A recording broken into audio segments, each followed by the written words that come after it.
Have you ever met someone who doesn't speak much, but somehow shifts the energy of the entire room the moment they walk in? They don't raise their voice. They don't explain. They don't even try to impress. They just exist, and everything changes around them. Now, imagine if you could access that same kind of power, not by fighting harder or speaking louder, but by doing the exact opposite, by withdrawing, by becoming intentionally unavailable. You see, we live in a world obsessed with instant responses. The faster you answer, the more valuable you appear, the more available you are, the more useful you seem. But what if I told you that constant availability isn't a virtue? It's a silent trap, a prison built on your need for approval, disguised as kindness. The more you react immediately to every demand, every message, every emotional pull, the more predictable you become. And the more predictable you are, the easier it is for others to manipulate your emotions, even without you realizing it.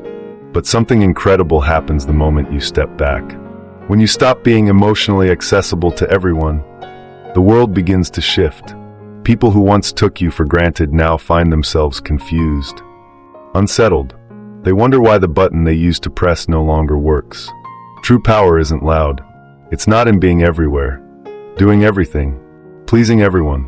True power lies in restraint, in the conscious, deliberate act of choosing where your energy goes. Today, I invite you to consider a radical idea. Stop giving yourself away so easily. Start choosing your peace instead. Because the less available you are, the more powerful you become. We've been taught since childhood that being available is a good thing, that it shows you're kind, reliable, important. Answer your phone on the first ring. Respond to messages immediately. Smile, nod, agree, even when something inside you is screaming no. But have you ever stopped to question who benefits from this endless availability? Spoiler alert, it's rarely you.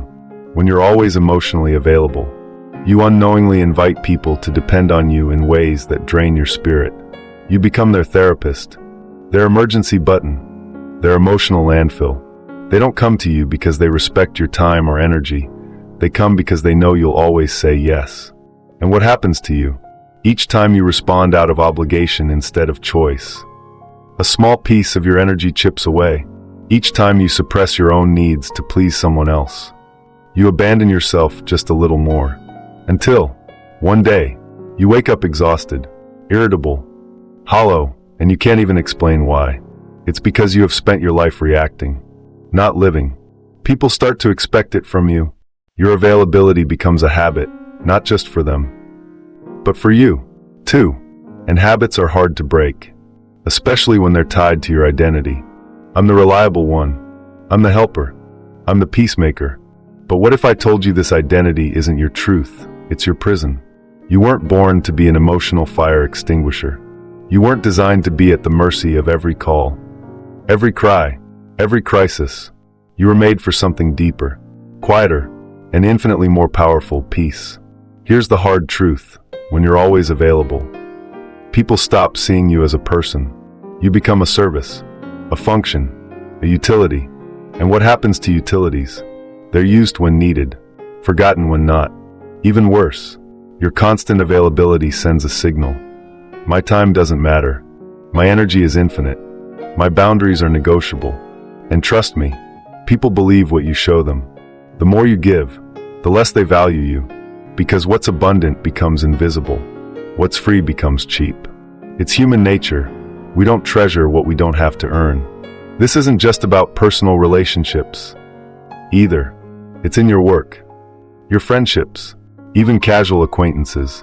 The more you pour out without discernment, the less respect you receive. Worse still, availability breeds predictability. When people know exactly how you'll react, they can manipulate you without even trying. Push this button, pull that lever, and there you are, responding exactly as expected. And guess what? They're not thinking about how tired you are. They're not wondering if you have anything left for yourself. They're thinking about how well you serve their needs. It's not their job to protect your energy. It's yours. You have to unlearn the idea that love is earned through sacrifice. You have to dismantle the belief that kindness means saying yes to everything and everyone. True kindness, real love, They respect boundaries. They flourish in spaces where no is just as sacred as yes. Because here's the paradox. When you stop making yourself so available, the world doesn't fall apart, it recalibrates. The people who truly care about you adjust. The ones who are only there for the easy access, they disappear. And as painful as that sounds, it's one of the greatest gifts you can give yourself. Imagine what your life could look like if you started treating your energy like gold, limited, precious, non-negotiable. Imagine if you gave yourself permission to respond slowly, or not at all, to leave messages unanswered, to walk away from conversations that exhaust you. Imagine what would happen if you stopped living at the mercy of everyone else's needs and started honoring your own. You wouldn't just regain your energy. You'd regain your dignity, your presence, your peace. And isn't that what you deserve? Let me tell you a story. Once there was a woman, let's call her Anna. Anna was the type of person everyone loved. She was the one who answered calls at midnight, who rearranged her schedule to fit everyone else's emergencies, who always said yes even when it meant saying no to herself. People praised her for being so selfless, so reliable, and Anna believed them. She thought being available, being agreeable, was her greatest strength. But over time, something began to change. Anna found herself feeling drained, not just physically, but emotionally, spiritually. She would wake up exhausted, dreading the day ahead before it even began. Small things started to irritate her. She found herself resenting the very people she used to rush to help. At first, she blamed herself. Maybe she just wasn't trying hard enough. Maybe she needed to be even more patient, even more giving. So she tried, and tried, and tried, until one evening, sitting alone after yet another long day of solving everyone else's problems, Anna felt something inside her break. Not loudly, not dramatically, just a quiet snap, the kind that doesn't make a sound but changes everything. She realized she didn't recognize herself anymore. Where had she gone? The Anna who used to laugh easily, who dreamed about big adventures, who had hobbies and passions. She was buried under layers of obligations and expectations that weren't even hers. That night, Anna made a decision. She didn't announce it. She didn't post about it. She didn't explain herself to anyone. She simply started saying no. No to invitations she didn't want to accept. No to conversations that drained her. No to the endless obligations disguised as friendships. She stopped responding immediately to every message. She allowed her phone to ring without the guilt of needing to answer. She let silence speak where she once would have filled the air with apologies and explanations. At first, it was terrifying. The guilt gnawed at her. The fear of being seen as selfish kept her awake at night. Some people got upset. Some called her distant, cold, changed. But over time, something else started to happen. Anna began to feel lighter. She had more energy, more clarity, more peace, and something even more surprising, the relationships that mattered. The people who truly loved her remained. They respected her boundaries. They adjusted. The ones who disappeared, Anna realized they had never really seen her as a person, only as a service. With each no she said, with each boundary she drew, Anna reclaimed a piece of herself. She discovered that her worth wasn't tied to her availability. Her value didn't depend on how much she sacrificed. She started reading again, painting, traveling, laughing real, deep, belly laughs she hadn't heard from herself in years. And you know what? She didn't become cold or distant. She became selective. She became sovereign. Anna learned that true strength is quiet. It doesn't shout or explain. It simply exists, firm and calm. Her silence wasn't emptiness, it was space. Space for herself to grow, to breathe, to be. She stopped being a reactor. She became a creator of her own life, her own peace, her own joy. This story isn't just about Anna. It's about all of us. You don't owe anyone your constant presence. You don't have to be available to be worthy. You don't have to explain your boundaries to validate them. Sometimes, the greatest act of love, the highest respect you can show, is to honor your own energy. Because the people who are meant to be in your life won't need to drain you to stay. They will understand. They will respect. They will adjust. And you'll finally have the space to remember who you were before the world told you who you had to be? Why is it so hard to say no? Why does withdrawing feel like betrayal, not of others, but of ourselves? To answer this, we need to dig beneath the surface, deep into the hidden layers of the human psyche. Carl Jung, one of the most profound thinkers of the 20th century, believed that every person wears a mask. He called it the persona. It's the version of ourselves we present to the world, polished, likable, socially acceptable. It's the smiling face that says, "I'm fine," even when we're not.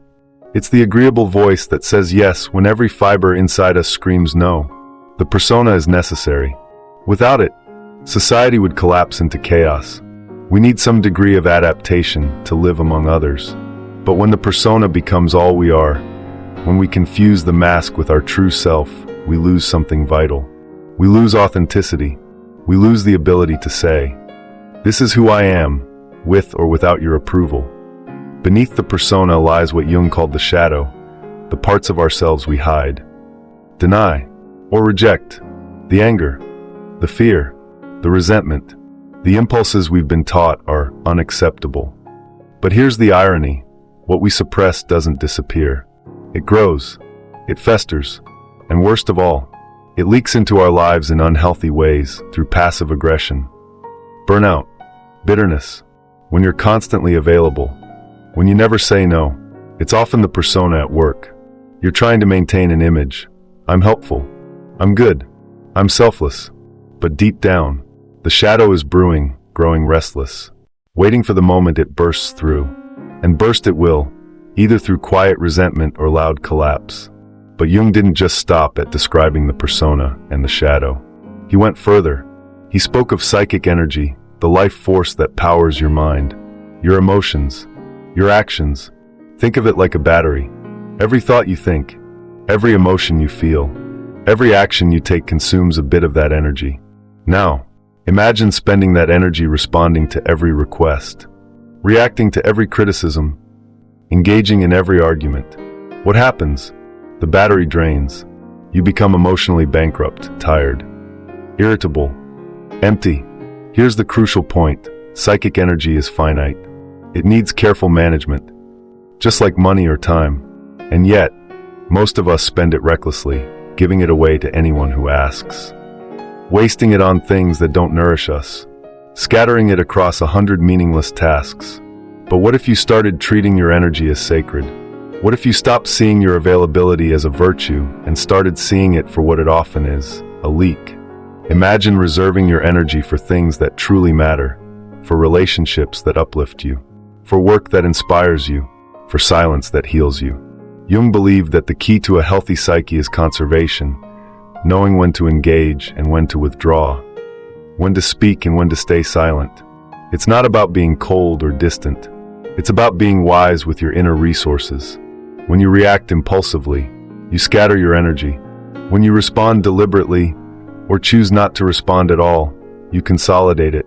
You become a force, a presence. And here's the beautiful paradox: the less you react, the more powerful you become. When you stop playing the game of instant availability, you step out of the predictable patterns that others depend on to manipulate you. You become a mystery. You become unpredictable. And in that unpredictability lies power. True strength isn't about never being hurt. It's about choosing carefully what is worthy of your time, your energy, your attention.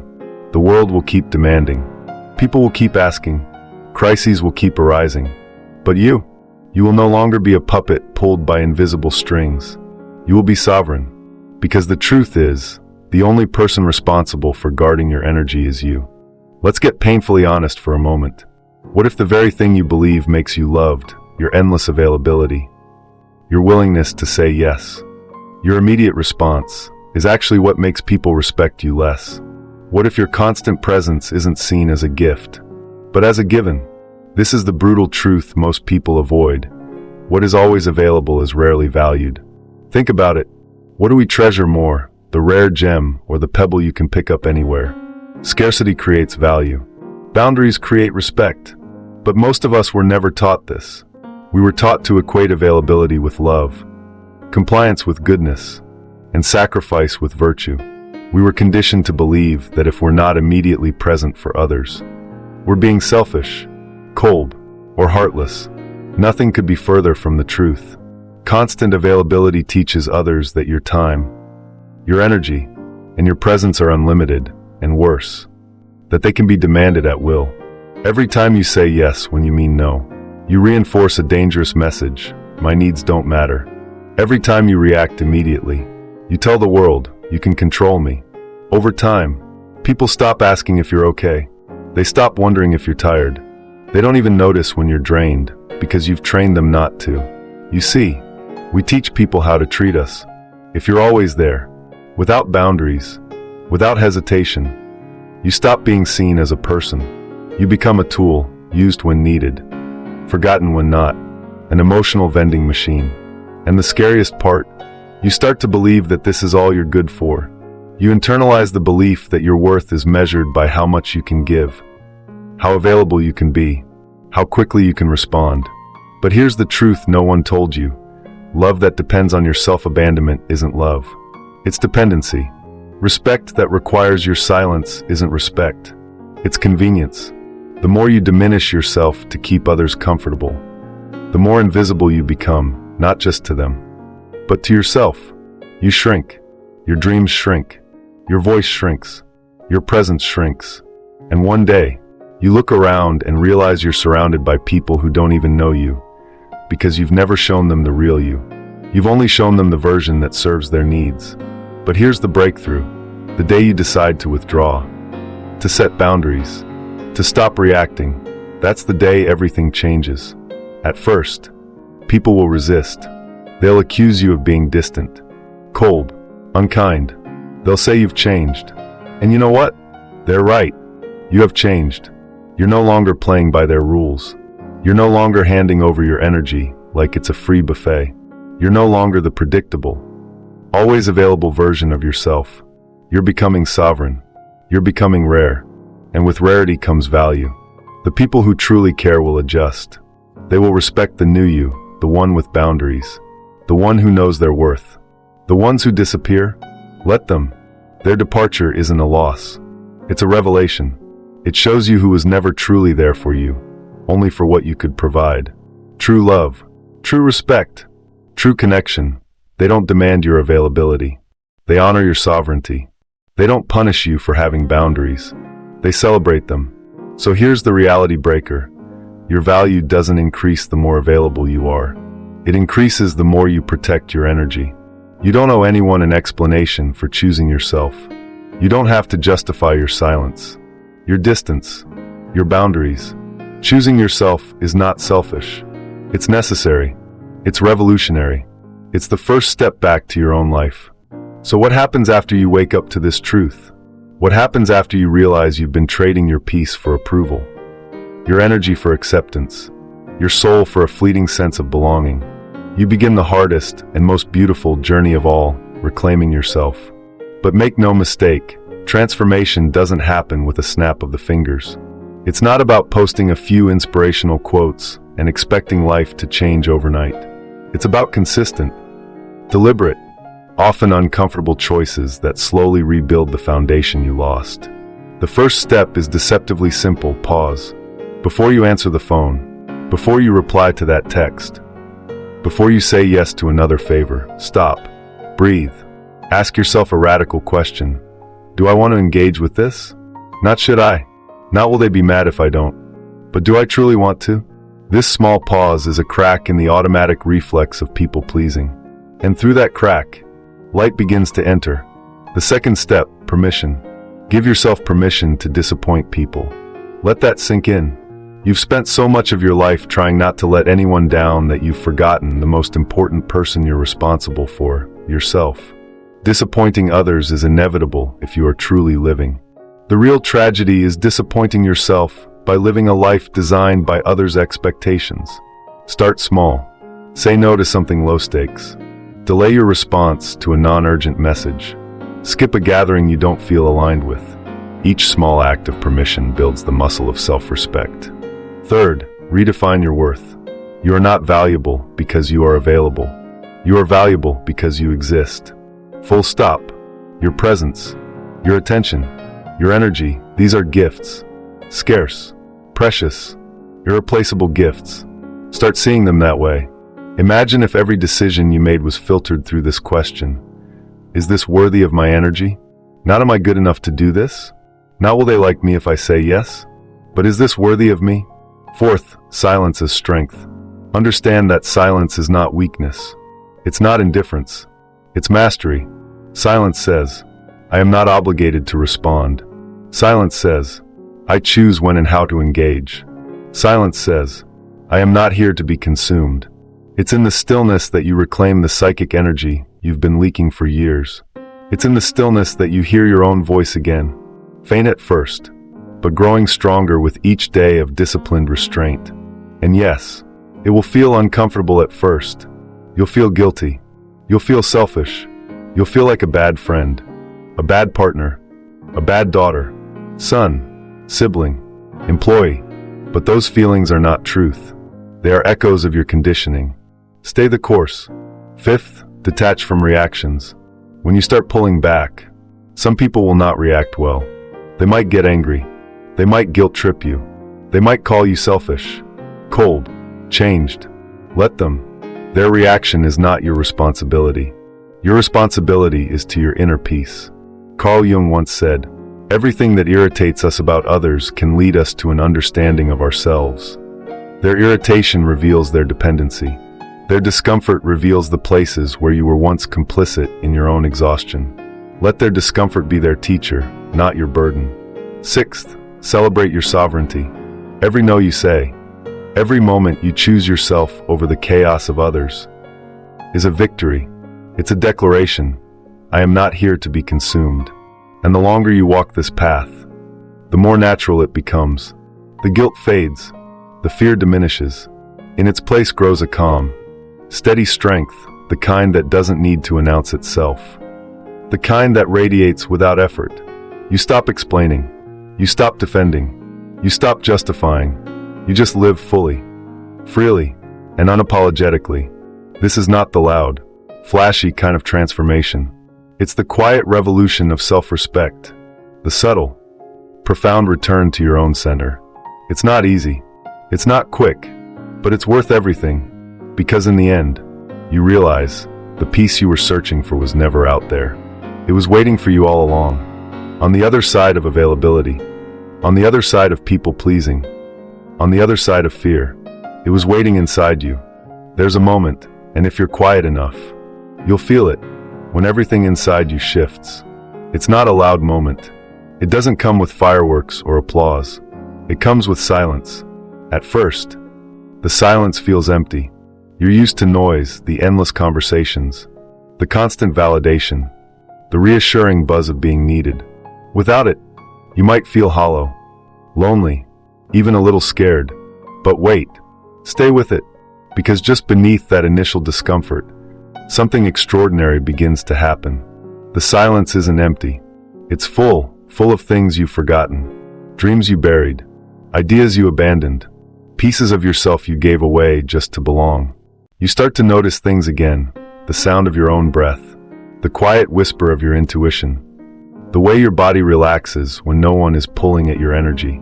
You start to feel yourself, not the version others expect, but the person you were always meant to be. This is the beginning of wholeness.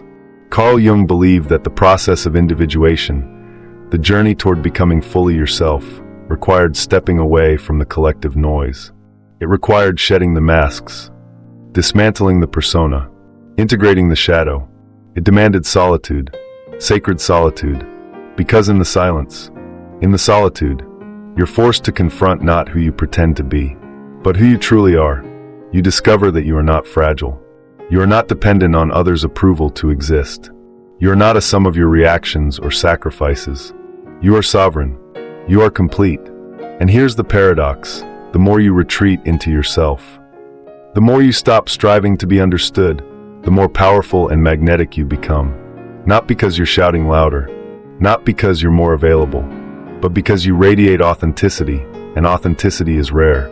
Most people live their whole lives reacting, trapped in the endless loop of trying to be seen, trying to be loved, trying to be needed.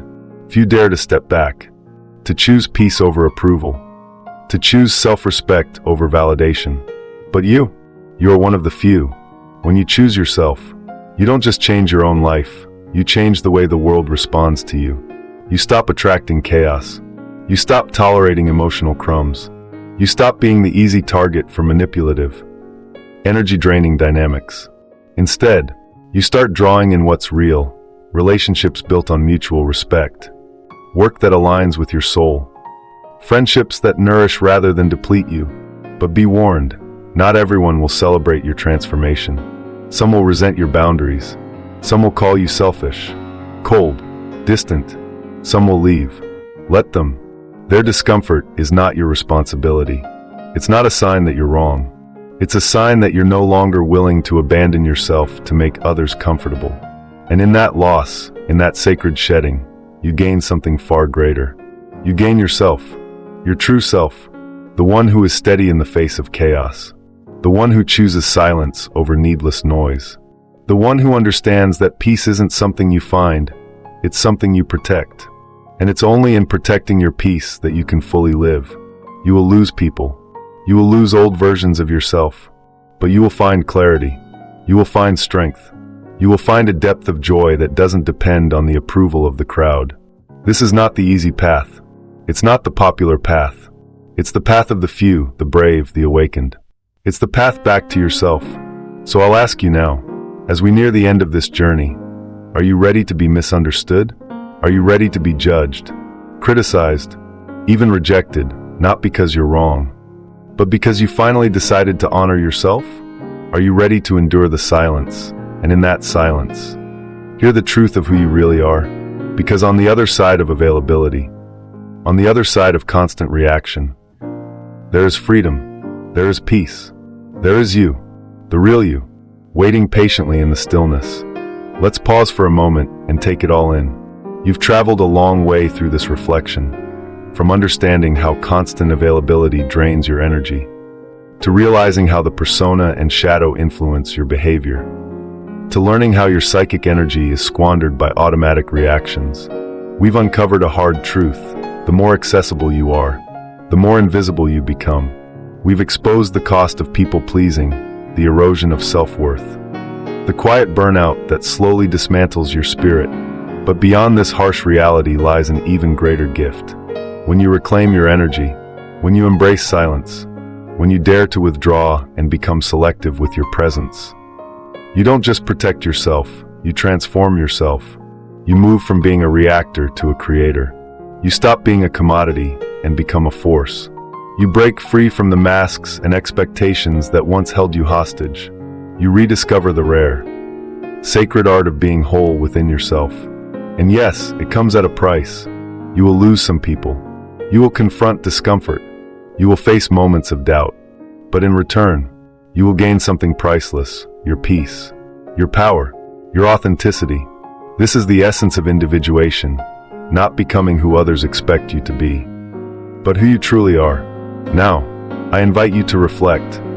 Are you ready to choose your peace? Are you ready to stop apologizing for your boundaries? To stop explaining your silence? To stop betraying yourself for the comfort of others? If this message resonates with you, if you feel the call deep in your bones, leave a comment below. I choose my peace. Let's make this a space for those who are ready to reclaim their energy, their dignity, their lives. Your silence will speak louder than words ever could.